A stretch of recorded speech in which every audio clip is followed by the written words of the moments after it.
In today's video, I'm going to take you through some of the modern scoring techniques that I use when writing music for film and television. The cool thing about these techniques is that they are not secrets, which is something I noticed a lot of people on YouTube love to claim that they're sharing. These are simply techniques that everyone has access to, and I use them commonly to enhance my production value, create a specific mood, or just add little flourishes which I feel communicate my voice as an artist and producer. The idea here is to take these techniques and get creative with them. Find a cool way to apply them to your own scoring style. So, without further ado, let's dive into the sequencer and I'll share with you 5 creative techniques for modern scoring. The first technique I use is pitch shifting. This may seem obvious, but when working with my assistants, I found it's a commonly overlooked feature that can really help you dial in a mood or sound. For example, I'll pitch shift instruments in Kontakt all the time. This will help me achieve a specific tone. So most commonly, I do this with drums, but nothing is off limits. Let's start by checking out some of the percussion patches like this one here from Damage 2. Listen to how the drum sounds normally.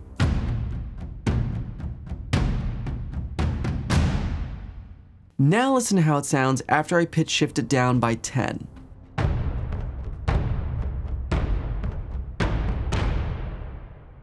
You can hear that it's fatter and the top end gets rolled off a bit, so it overall just has much more bottom end. Now listen to how much cooler that sounds when I play the hits super quietly.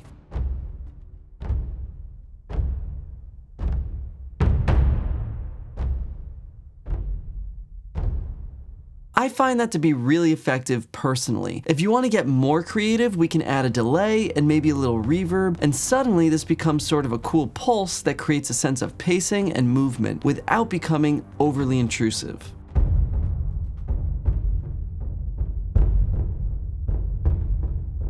As you can hear, that's going to work really well under dialogue because it has a round, dark tone and it creates a mood that you wouldn't be able to achieve if the drums were tuned regularly. Another cool thing about pitch shifting instruments in Kontakt is that in a lot of cases, it'll stretch or change the original characteristics of the instrument. Let's use this patch as an example. This is how it sounds normally.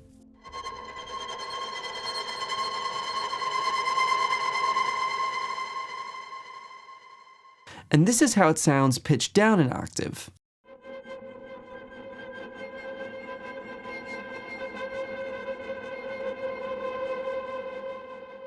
Not only is the tonality lower, but the entire sound gets resampled to create something that is slower, and this is a great way to take existing instruments in your arsenal and turn them into something new. For example, if you took this new pitch shifted sound and recorded it and then pitch shifted it back up an octave in your sequencer, you'll retain these new characteristics but in the original tonality.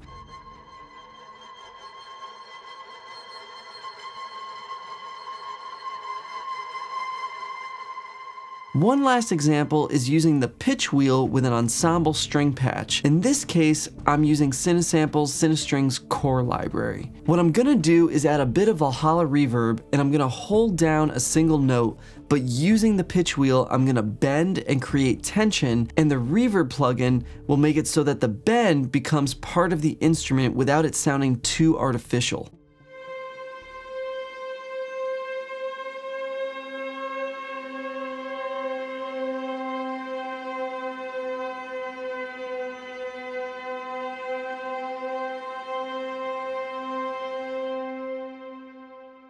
Now I'm going to combine this with the pitch down drums from before, and I'll add a low pad which I'll use to sort of move around the cabin harmonically. Listen to how easy it is to create a mood by just using the pitch wheel like this and accompanying it with just a handful of common instrument patches.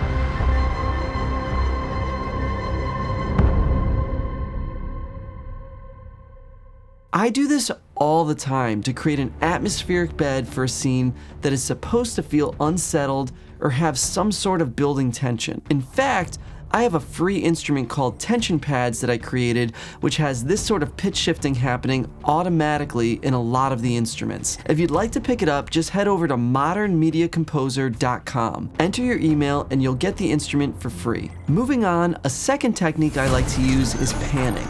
It's really easy to just pull up a sound and let it sit in the center or off to one side. I often like to get creative with panning. It can be really useful when trying to make the sonic landscape either more interesting or as a way to create a sense of disorientation. Here's an example of using a track I wrote called Us and Them. I'm using a stock Cubase plugin here called AutoPan, but I'm pretty sure they have something similar in Logic. Listen to the bass synths and the electric guitar and how they swirl around the space from left to right.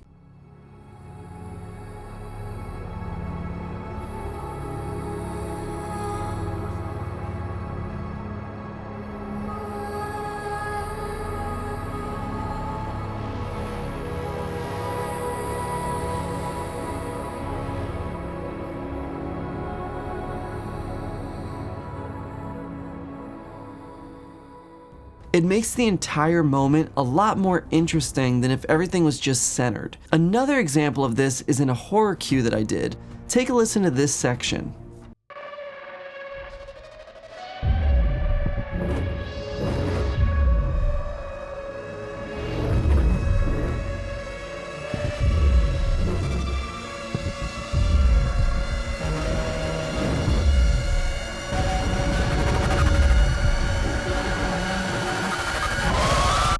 There's actually not a lot of elements here, but I'm using panning in a really specific manner to create an off-kilter tone that is sort of menacing and unpredictable. Again, it would not have the same effect if everything was just dead center or fixed to one side. The third technique I'm going to talk about is string processing.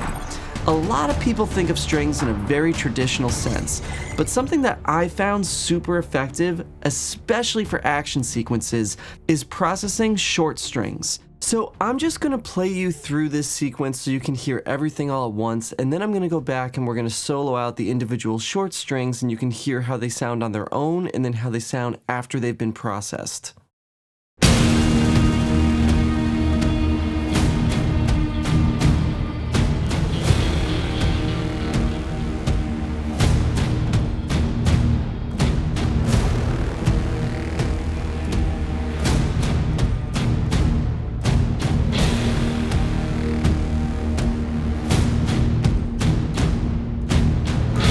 So this is what the short strings in this section sound like on their own.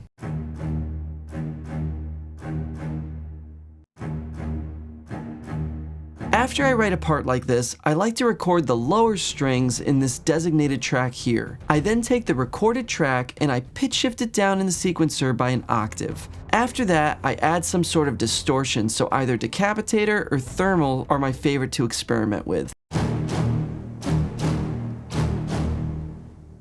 You can hear that it starts to sound really beefy and aggressive. I'll usually boost the high end of this process track quite a bit as well.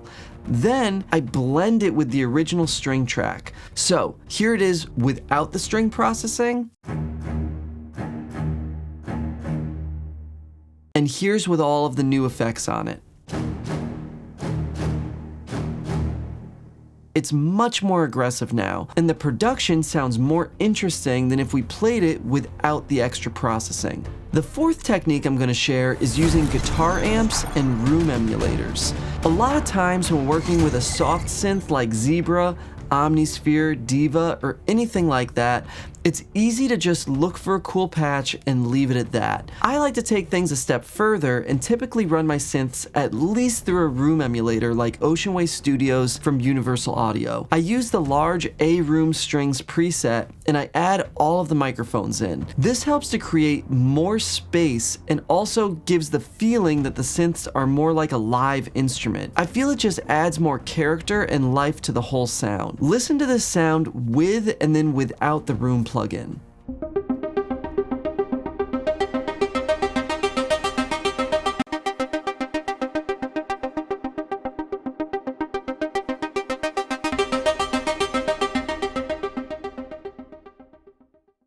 It's subtle, but for me it adds to the stereo width and tone. I'm gonna note that I don't do this every time I use a synthesizer, but when I'm looking to get a more original tone or blend this with other live sounds, it really helps a lot. So to make things less subtle, I like to take it one step further and add a guitar amplifier before the room plugin.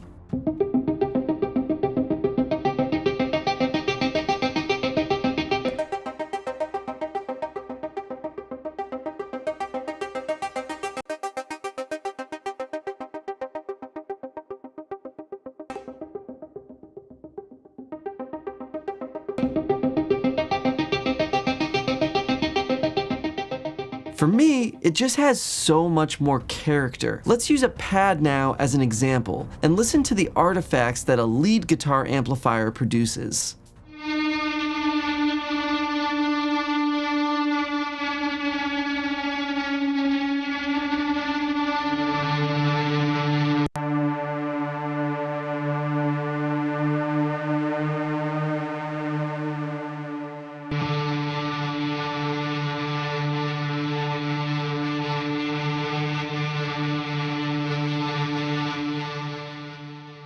The final modern scoring technique I'm going to share is what I call reversed artifacts. These are like little bits of ear candy that I like to use as musical decoration. Basically, I take a piano or a guitar of some sort and I'll run it through a delay that reverses the sound. So in this case, I'm going to use Guitar Rig and I'm going to use their psychedelic delay.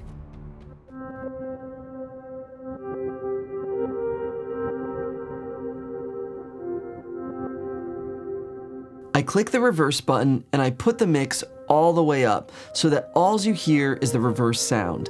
Then I bounce around in the key of the music, in this case it's A minor, and the reverse sound sort of reverberates and makes like a pulse or echo to add to the emotion and pacing, and it creates overall, I think, a more interesting atmosphere. Here's an example of how it sounds with just a light bed of pads, a piano, and the reversed artifacts.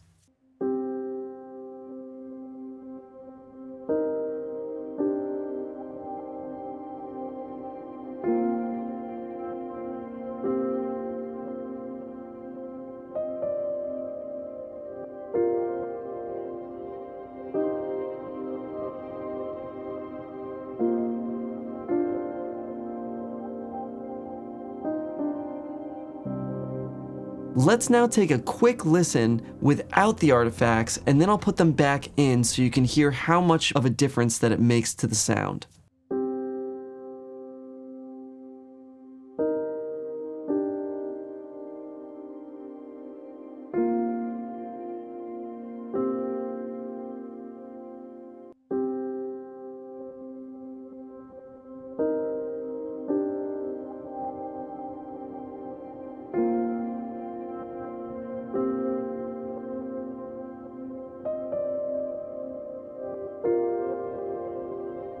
It's very subtle, but for me personally, it makes things a lot more unique, interesting, and adds that cool pacing to it as well. So there you have it. Those are 5 modern scoring techniques that I like to use to make things sound a little more interesting. If you find videos like this to be valuable, please make sure to like, share, and subscribe. Doing so allows me to create more free content just like this. Also remember, check out modernmediacomposer.com, my educational website where you can sign up for emails to get notifications about more scoring tips and tools. If you have any questions about these techniques, or you have your own techniques you'd like to share, please let me know in the comment section below or reach out on social media. As always, I hope this has been helpful.